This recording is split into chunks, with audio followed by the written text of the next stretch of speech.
Hello and welcome back to another episode of Bantz with Lawrencia. How are you all doing? I hope you're doing great.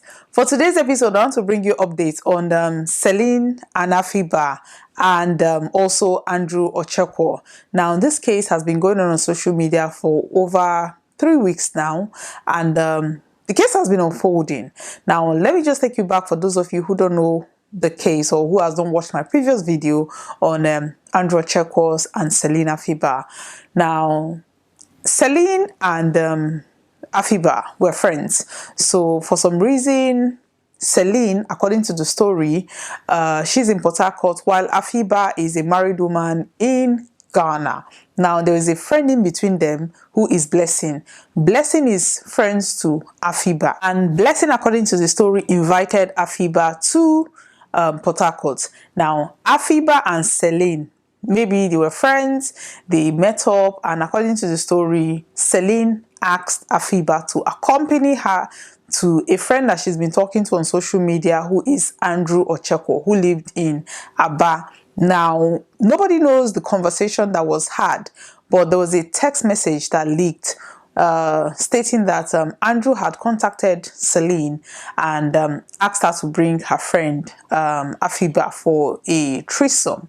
Now, according to reports or information that's been going on online now, that text message was faked by Andrew Ochekwo. That's, according to the story, is his MO, because there was a lady previously before Celine and Afiba. What she said was that she was talking to Andrew for over 2 years, and Andrew said his mother is having her birthday and invited her to Aba. So he booked the hotel, he paid for everything, and she was not thinking about anything because she was not going to his house directly. So he dropped her at the hotel but told her that he wanted to buy a birthday gift for the mother. So she followed Andrew to going to the market, only for Andrew to say, okay, that he's diverting to get something from the house. She said she didn't think of it, you know, she was thinking, okay, there was going to be family in his house or something, because he said he was going to the family compound.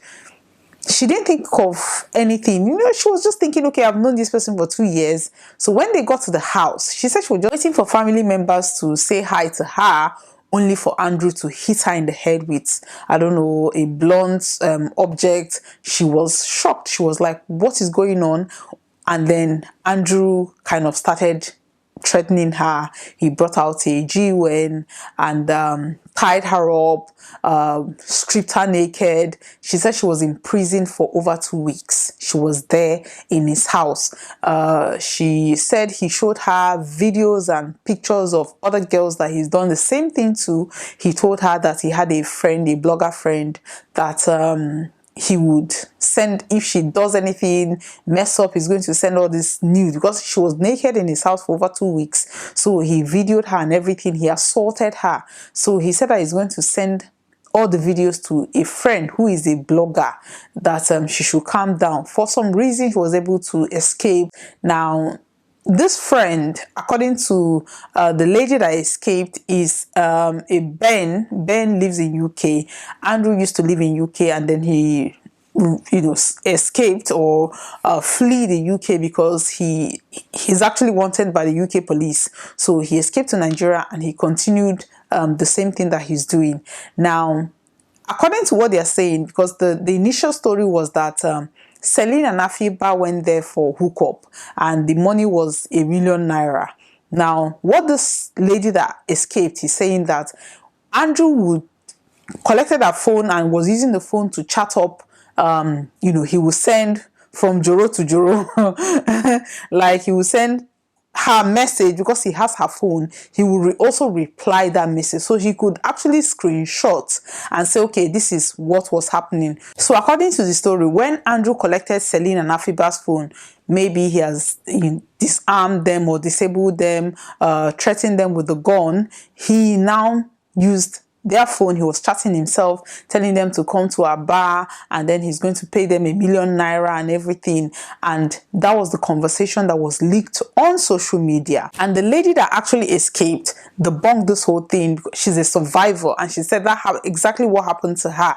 Even her phone, they had to recover the phone when his home was raided. So you could tell that Andrew has been in this whole thing for a very long time. And his friend, Ben, who is now coming out to cry for justice for Andrew, is allegedly an accomplice. Although Ben has denied everything, saying that he doesn't have an idea of, yes, Andrew was sending all these videos to him of girls, but he didn't know that Andrew was doing anything harmful to them.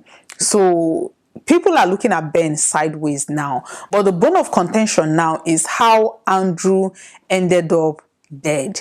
Now, Andrew was arrested in a bar and locked up in a cell. So he was there, he was still paying, because Andrew had money, according to what they're saying. He was still paying off police officers in a bar, so he wasn't treated. The case was not investigated because Andrew paid them off. And when the lady that escaped, she said the same thing happened to her.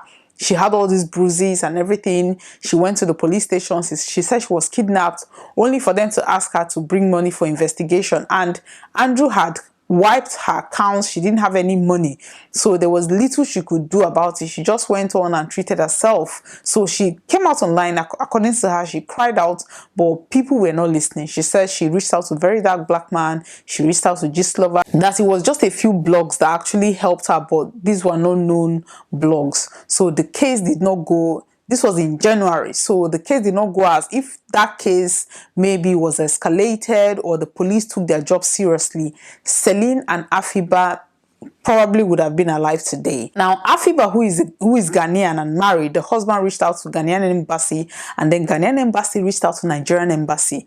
Now, Nigerian embassy reached out to the Abuja police authorities and asked them to bring Andrew for questioning. Now, Andrew is in a cell in a bar, chilling, when the men of the Nigerian police from Abuja came to take him to Abuja. Now, Andrew, for some reason, they allowed him, he bribed them, according to the story, allegedly. He bribed them and they allowed him to get into his own car. Now, Andrew, according to the story, was now driving to Abuja. But the policemen, because they knew that, or they heard information that Andrew had some money, they now deterred to, first of all, I think they said they went to a different state. I can't remember the state. They stayed there for some time, and then they now went to Benue. It was now in Benue that what happened. Now, they said Andrew was in Benue. They lodged in a hotel for about 4 nights. They were extorting Andrew. Andrew paid them 1.5 million. And during the whole process, they shot Andrew, they killed him. Nobody knows why, because this is the situation that people are trying to find out now. Even the Nigerian police has kind of taken up the case, and they said that they are going to treat it as a high-profile case and find out what happened. Now, the person in the middle of this whole investigation is a human rights activist, Harrison. Now, Harrison was the one that actually took up the case. Harrison was the one investigating the case, doing what the police should have done. Now, when it was alleged that Andrew had passed on, a lot of people said that that's a lie, that maybe he has paid the police people and they've smuggled him out of the country, only for the police to take Harrison to the morgue in Benue State. They actually showed his lifeless body, and people confirmed that Andrew has passed on. Now, nobody knows where these 2 girls are, if they are still alive. There was a headless body that was found in a bush near Andrew's house, but they've not done a DNA test to actually confirm if it was Celine or if it was Afiba. And the families are saying that these are not their loved one. So nobody knows what happened, and nobody knows where these girls are. And the fact that the Nigerian police, some of them, who were supposed to transport Andrew to Abuja, murdered him, this has become a different case, because people are now asking, even the police are asking questions like, why? What happened?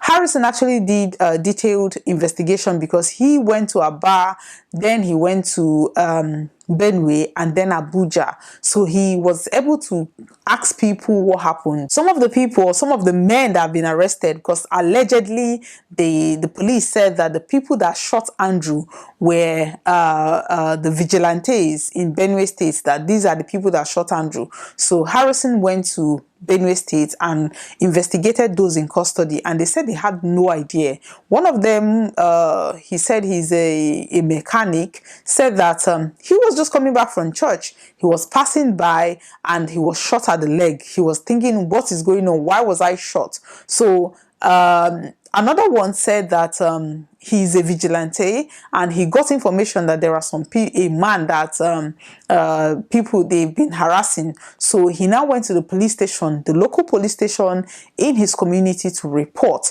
Now he now took police, because he said as a vigilante he works hand in hand with the police. So when he took them to the scene of the crime, or the scene where they told him he received information that something is going down, they got there, and at that point Andrew was no longer alive. Now they arrested him for that he should produce those responsible. He was saying that he had no idea. He got an information, he went to the police to kind of bring them to help or to salvage what was going on, only for them to arrest him. So the policemen who were supposed to pick Andrew from Aba and transport him to Abuja, all I don't know why they've not arrested those men. Those are the men that were supposed to be arrested. But according to Harrison, he said that those guys has been arrested. That is why he's giving updates, because he did video where he was interviewing those people and the guys kept interrupting. So he said before he could say anything that the guys, because they obviously they know what happened. But in that video, they were kind of pretending to say, oh, they don't know how he was shot or anything like that. So those guys has been arrested, and the Nigerian police are saying that they're going to follow this case until they get to the roots of the matter. Now, this is so sad. This is really sad, because we have a Nigerian police, or the police system, basically, instead of them to actually do their job. I understand that they are not paid properly, or they're not paid well, and for them to actually move around, they will need aid or assistance. But there are certain crimes, for somebody to have been kidnapped for 2 weeks, held hostage with a gun, and that person go to the police station to report, to say that this is what happened to me, for you now to turn around and start demanding money from that person, I can't even imagine how that is supposed to be allowed in a system. And if they had done their job when the lady, the one that escaped, reported, and they have actually investigated Andrew and done their job, Celine and Afiba will be here today. There are so many questions. I mean, Andrew, he according to the story, he's a serial organ trafficker, he's a serial killer, they've called Andrew everything but the child of God. But that is not the case, because if Andrew is actually alive, if they had taken Andrew to Abuja, the families will have closure. If Celine and Afiba are still alive, then he could provide evidence or provide information where they could be found. Or even if they are no longer alive, he would give the family closure. But at this point, it's just everybody. The case is just going in circles, because the police are pointing accusing fingers. Everybody, Celine and Afiba, they went through, everybody was bashing them online because of the 1 million naira hookup message that Andrew allegedly sent to and fro from their phone, making it look as if he was having conversations with them. But at this point, they were already hostage in his house. Andrew would have been alive to give clarification, to give information if they had taken him to Abuja. But the Nigerian police was more interested in extorting Andrew. These are the issues.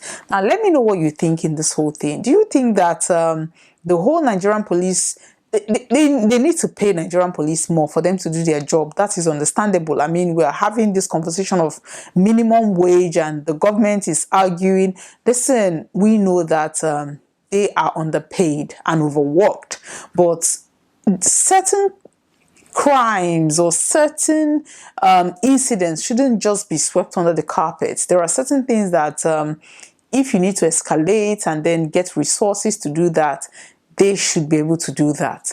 Let me know what you think in the comment section. Thank you very much for watching today's episode. Today's episode is once again sponsored by the Diabetes Weeks. We sell wholesale, retail, and if you want to contact us, our details are on the screen. Thank you very much for watching. Bye-bye.